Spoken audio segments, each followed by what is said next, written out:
Ilustre, Sr. Presidente, meu nome é Silvano da Silva, represento a agência Lusa, Agência de Notícias de Portugal. Eu gostava apenas de colocar 3 questões, prometo ser rápido. A primeira era que nota de 1 a 10 dá a sua visita a Angola? E também gostava de obter o seu comentário em relação ao atual ambiente de negócios em Angola. Que informações tem efetivamente em relação ao atual ambiente de negócios em Angola? A segunda questão, atual o quê? Ambiente de negócios em Angola, uma vez que a cooperação também entre Angola e o Brasil tem um acento tónico na economia. A segunda questão era em relação ao seu discurso panafricanista, faz um discurso muito panafricanista virado para a África. E disse ontem no Palácio Presidencial que o Brasil voltou para a África e Angola, ou não devia ter saído. Disse isso ontem no Palácio Presidencial. Eu gostava de saber, olhando agora para a África, o atual contexto é marcado por muitos golpes de Estado em África. Há até agora um recente no Níger, em que muitos defendem intervenção militar. O Brasil também defende intervenção militar para o Níger, por exemplo. Queria também o seu comentário. Por último, em relação ao atual contexto político da República de Angola. Na componente política, há um partido na oposição em Angola, o maior na oposição em Angola, a UNITA, que pretende levar a cabo uma tentativa de impeachment contra o presidente João Lourenço. A UNITA alega, esse partido alega que o Presidente da República não estará a cumprir os pressupostos constitucionais com os quais jurou. Eu gostava de ouvir o seu comentário. Esta componente, essa pretensão de impeachment, destituição do seu homólogo angolano, será que se assemelha ao caso da Dilma? Gostava também de saber o seu comentário. Obrigado. Não, eu só queria te pedir desculpa para não fazer um comentário sobre uma questão política específica de Angola que eu não conheço. Aí sim seria uma ingerência indevida de falar de uma situação que eu não conheço. Não sei se você está lembrado, a semana passada, a Justiça Federal em Brasília absolveu a companheira Dilma da acusação que ela tinha sido feita da pedalada. A Dilma foi absolvida. Eu agora vou discutir como é que a gente vai fazer. Não dá para reparar os direitos políticos. Se ela quiser voltar para ser presidente, eu quero terminar o meu mandato. Eu não vou mudar. Mas é preciso saber como é que se repara uma coisa que foi julgada por uma coisa que não aconteceu. Então, eu sinceramente, eu também não vejo nenhuma saída militar. O PT quer criar narrativa e devolver simbolicamente o mandato a Dilma. Deputado Lindbergh Farias vai protocolar um pedido na Câmara. O deputado Lindbergh Farias, do PT do Rio de Janeiro, vai protocolar nessa segunda-feira, dia 28, na Câmara dos Deputados, um pedido de devolução simbólica do mandato da ex-presidente Dilma Rousseff. A iniciativa ocorre depois de sucessivas declarações feitas pelo presidente Luiz Inácio Lula da Silva e pela deputada federal Gleisi Hoffmann, presidente da sigla. Na semana passada, a 10ª turma do Tribunal Regional Federal da Primeira Região, o TRF1, decidiu manter o arquivamento da ação por improbidade administrativa contra a ex-presidente no caso das pedaladas fiscais. No sábado, dia 26, em Luanda, capital da Angola, Lula já havia sinalizado a pretensão do PT em começar essa movimentação para reescrever a história no Congresso. É preciso saber como reparar uma coisa que foi julgada por uma coisa que não aconteceu, disse Lula. Na realidade, a decisão do TRF1 seguiu um posicionamento proferido anteriormente, sem o julgamento do mérito, ou seja, o tribunal não julgou se a ex-presidente é ou não inocente. Isso é importante destacar. Tá? Muita gente está falando assim, porque o tribunal TRF1 inocentou a Dilma. Não. O tribunal apenas reconheceu, existe um princípio no direito que é o seguinte, você não pode ser julgado 2 vezes pelo mesmo crime.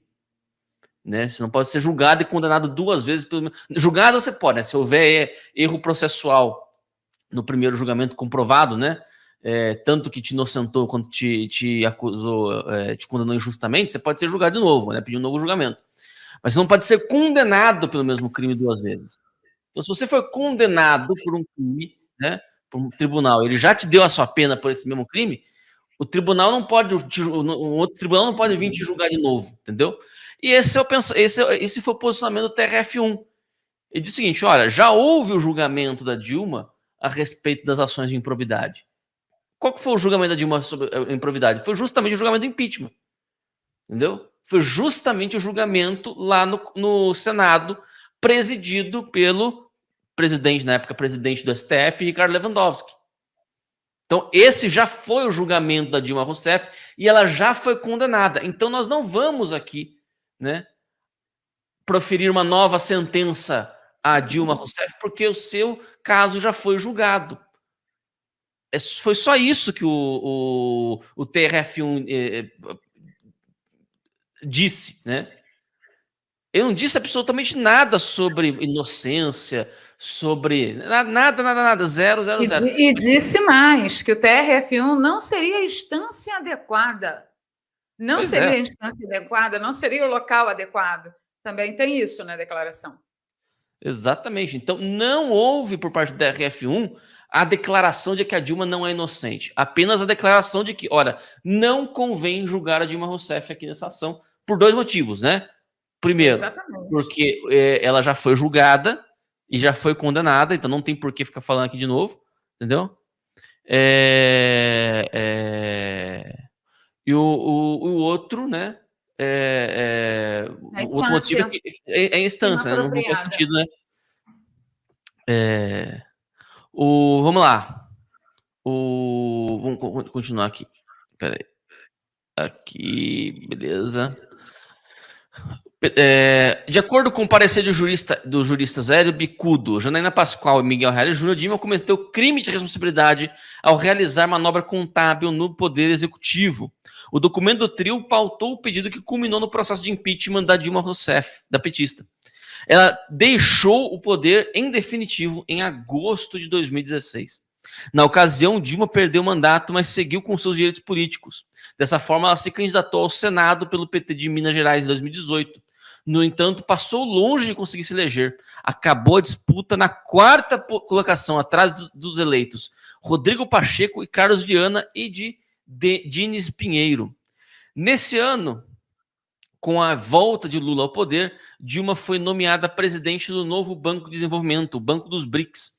Na mais nova função, a petista dá expediente em Xangai, maior cidade da China em população. E só para explicar para vocês o que foram as manobras, né? As pedaladas fiscais. Muita gente não sabe o que é pedalada fiscal, né? Val, muita gente fala assim, porque ela realizou pedalada, ou diz que o que ela fez, outros também fizeram. Né? Não. Senta aqui comigo que eu vou explicar para vocês. Vamos lá. Vamos lá.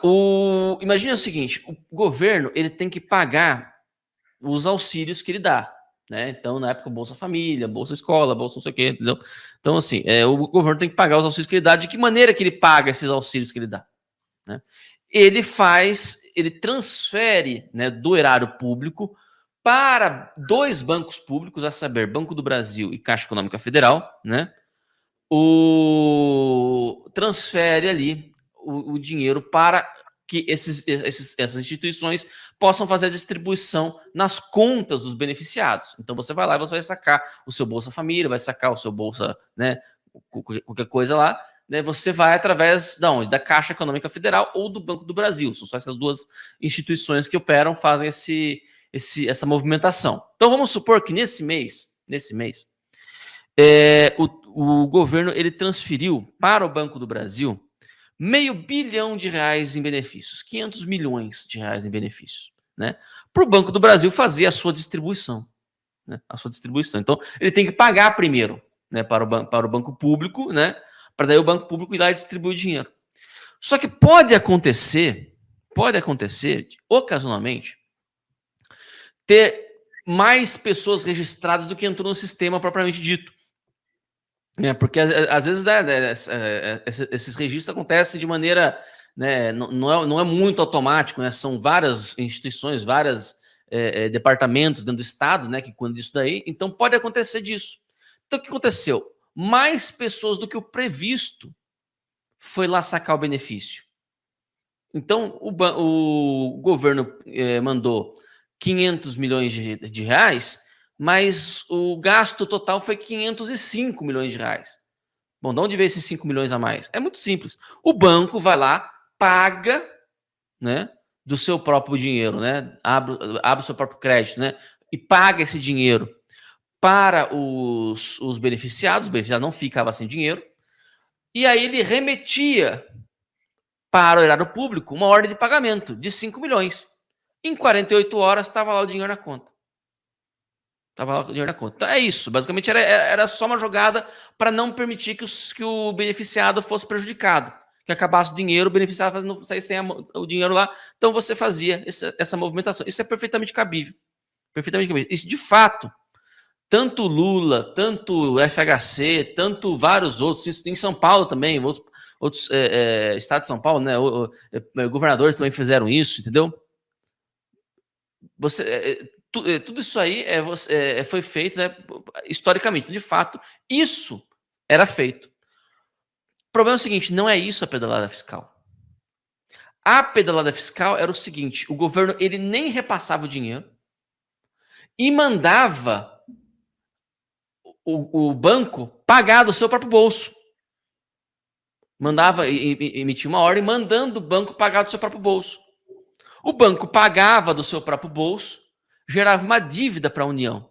Só que essa dívida não era contabilizada no orçamento. Então, é mais ou menos o seguinte, imagine vocês, eu tenho uma loja e a loja está lá, superavitária, né? E eu deixo a Valéria cuidando da loja por 6 meses dessa loja. Tá lá a Valéria, cuidando da loja lá. E aí, no final de 6 meses, a Valéria vira para mim e falou assim, olha aí, tá aqui, ó. Tem 20 mil reais no caixa da empresa. Tô no azul. Tá perfeito. Tá? Não tem nenhum problema nenhum. A loja tá dando lucro, tô distribuindo dividendos, tô pagando funcionário em dia, entendeu? Tô fazendo promoção, tô fazendo liquidação de coisa aqui, entendeu? Tá uma maravilha. A loja tá voando. Tô fazendo uma reforma, inclusive, na fachada, entendeu? Mas aí eu vou pegar a contabilidade da empresa a fundo, eu descubro que a Dilma, a Valéria, eu descubro que a Valéria não pagou nenhuma conta da empresa. Mais ainda, fez empréstimos em nome da empresa. E escondeu, não deixou isso aparecer na planilha de Excel que ela me mostrou, para depois me mostrar como é que foi o problema, entendeu? Então, olha o nível que nós chegamos. Olha o nível que nós chegamos, entendeu? Então, assim, é isso que a Dilma Rousseff fez. Isso é a pedalada fiscal. É ela gastar 2 vezes o mesmo dinheiro, ela virar para o banco público, né? E isso, veja vocês, você tem uma lei de responsabilidade que não permite que você... 2 coisas. Primeiro, não permite que você mande o banco público pagar. Isso é expressamente proibido. Você mandar o banco público pagar um benefício, um plano do governo. Isso é expressamente proibido. Isso é uma das cláusulas, né? Tá dizendo ali na lei acho que na LDO, a Lei de Diretrizes Orçamentárias. Entendeu? Isso é uma das causas de impeachment. Né? Isso são as causas de impeachment, claramente, né? Expressamente. E é proibido também... Veja, nós não entramos em recessão à toa. O pessoal acha que nós entramos em recessão. Mas nós não entramos em recessão à toa. Nós entramos em recessão porque o Estado estava quebrado. Entendeu? O Estado estava quebrado. Estava quebrado por quê? Porque Dilma Rousseff quebrou o país. O governo do PT quebrou o país. Em manobras eleitoreiras. Fazendo o quê? Gerando ordens de gasto para o banco, entendeu? Sabendo que não ia ter dinheiro para pagar depois. Mas por que isso? Porque estava em ano eleitoral. Estava em 2014, entendeu? Estava em ano eleitoral. Então, isso foi a pedalada fiscal. Isso foi a pedalada fiscal, né? Muita gente não sabe disso, né, Val? Muita gente acha que, né, enfim, né? Não sabe e tem gente que não quer saber, né? Então, agora a explicação está dada para vocês. A diferença entre o que era feito antes e o que de fato foi feito para Dilma Rousseff. O que foi feito, o que a Dilma Rousseff fez, ninguém antes fez. Vou dizer uma coisa para você, nem Lula fez. Nem Lula fez. Entendeu? O que a Dilma fez. Que foi essa manobra para gastar 2 vezes o mesmo dinheiro, né? Apresentar uma lei, no final de 2018, poder apresentar as contas no azul, mas escondendo que tinha dívida. Porque a dívida só ia rolar para o ano que vem. Escondendo que o país estava endividado. Assim, olha, tá aqui, como eu sou boa administradora, tá aqui, ó. Fiz, ampliei a Bolsa Família, ampliei não sei o quê, ampliei até o Bolsa Empresário, ampliei, entendeu? E no final o que é o nosso BNDES, né, que é o Bolsa Empresário. Né? Então, assim, ampliei até dizer chega, né? Mas mesmo assim tô no azul. Você é muito que bem, agora passa para cá, né? A papeleta da dívida que você botou o Brasil. Passa para cá que eu quero ver. É isso. O Brasil quebrou por causa disso. Né? Queria te ouvir sobre isso, Valéria. Essa tentativa aí de reescrever a história, voltar porque assim, o impeachment da Dilma, por que eu acho que é um tiro no pé? Porque o impeachment da Dilma está, mesmo quem hoje, né, diz que não é bolsonarista, mesmo quem hoje se diz decepcionado com com Bolsonaro, etc., entendeu? Mesmo assim, mesmo esse pessoal, muita gente ainda tem em alta conta o que foi a movimentação do impeachment da Dilma. A movimentação do impeachment da Dilma ele é muito simbólico, né, para o Brasil, para uma parcela significativa da população. Mexer nesse vespeiro vai engajar uma galera que estava desengajada, na minha opinião. O que você acha, Valéria?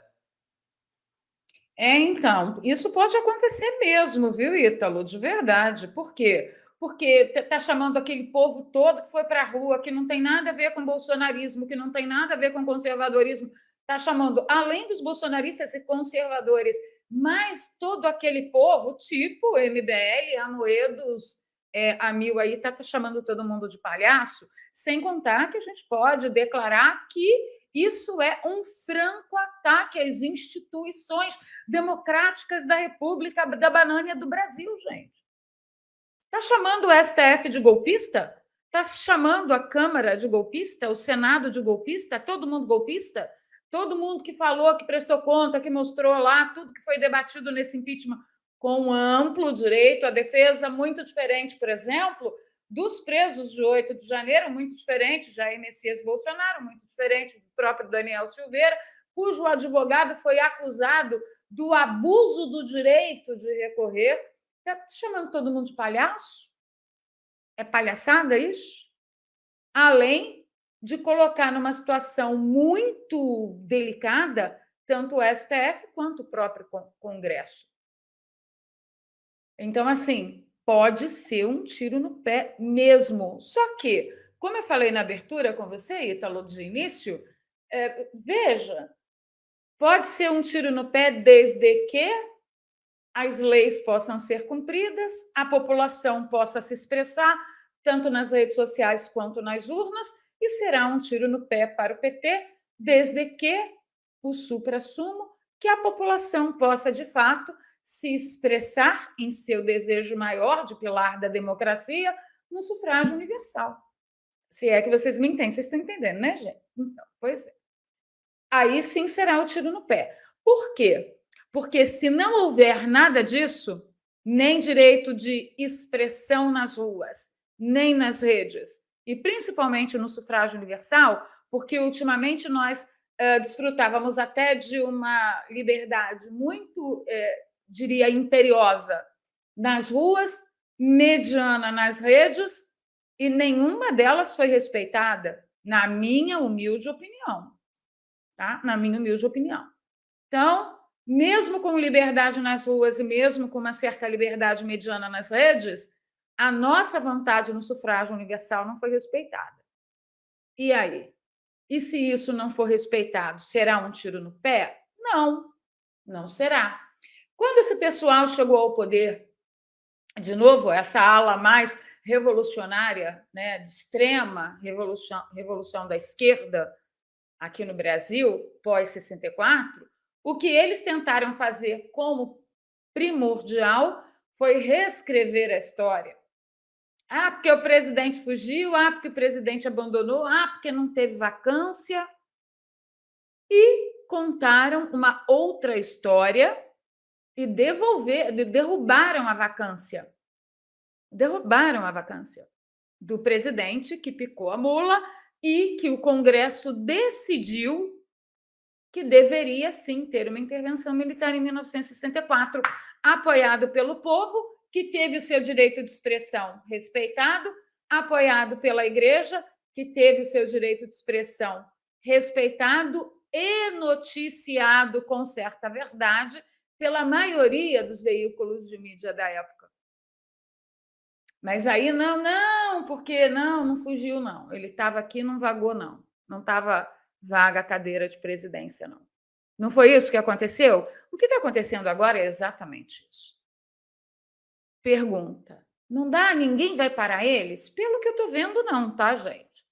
Não. Não tem para hoje, resolve amanhã. Esqueçam isso. Ok? Esqueçam isso. Não tem solução rápida na fila do pão. Ok? Então, porque tem que parar isso. Não para mais não, meu amigo. Dificilmente o Estado retrocede do espaço que ele tomou da sua vida. Tá? Em todos os aspectos possíveis e imagináveis. Então, não vai ter parada, não. Eles continuarão. O interessante, né, Ítalo, que a cara não fica nem vermelha, bicho. A cara nem treme de falar mentira. É a mesma coisa que dizer que Lula foi descondenado porque o CEP estava incorreto. É exatamente a mesma coisa que eles estão fazendo agora. E aí, não, mas o mandato da Dilma será devolvido mesmo que simbolicamente. E tem uma outra coisa também por trás dessa narrativa. Tipo, legalizar as pedaladas que Lula pretende cometer. Isso é opinião minha. Tem ninguém nada a ver com isso. Estou usando aqui do meu direito de expressar minha opinião. Porque veremos isso acontecer em grande monta e muito maior do que aconteceu no governo de Dilma, porque a destruição que o governo Lula está fazendo contra o país, contra a administração pública, com apenas 8 meses de governo, é, sem sombra de dúvida, muito maior do que a Dilma fez em todos os anos do seu governo. Junto a todos os anos de Dilma, não dá o estrago que o governo Lula está fazendo agora, em 8 meses. Então, também é uma forma de, eu não cometi pedalada fiscal nenhuma porque está aqui. Se Dilma não cometeu, eu também não cometi. Também tem isso, entendeu? Então, se fosse vocês, eu prestava bem atenção nos próximos capítulos. Ítalo, vou pedir licença a você para responder o senhor José Ancilheiro. Acho que é isso. O senhor José diz o seguinte: por que a direita foge de falar de Bukele e de El Salvador? Seria um exemplo a ser seguido para o próximo candidato da direita. Olha, seu José, eu acabei de falar ao senhor que não tem... ninguém para isso, não. Acabei de falar para o senhor. Eu gosto muito dos resultados que El Salvador está tendo agora. Tá? Mas como eu não sou imediatista, porque não sou revolucionária, eu questiono quais ferramentas o presidente de El Salvador tem usado para chegar no ponto que chegou e se isso é legal, se isso é legítimo. Tá? Estou falando aqui de direito dos humanos nem nada, não. A paz que está reinando em El Salvador é notória. 90% de aprovação da população. Que a população já não estava aguentando mais. Quem me garante que... Porque, para fazer o que ele fez, ele rompeu muitos os limites da legalidade, do jurídico do país. Quem me garante que ele não o fará de novo e de novo e de novo até que seja o dono de toda a lei do país? Quem me garante? Então, não que a direita se omita de falar disso, não. É que nós não emitimos a opinião do oba-oba, da manchete de bomba, bomba, bomba, agora vai, oba-oba. Não, aqui a gente tem uma outra postura, um outro comportamento, um outro olhar, uma outra análise. Tá? Inclusive, a gente já cansou de falar sobre El Salvador aqui neste canal. Ítalo.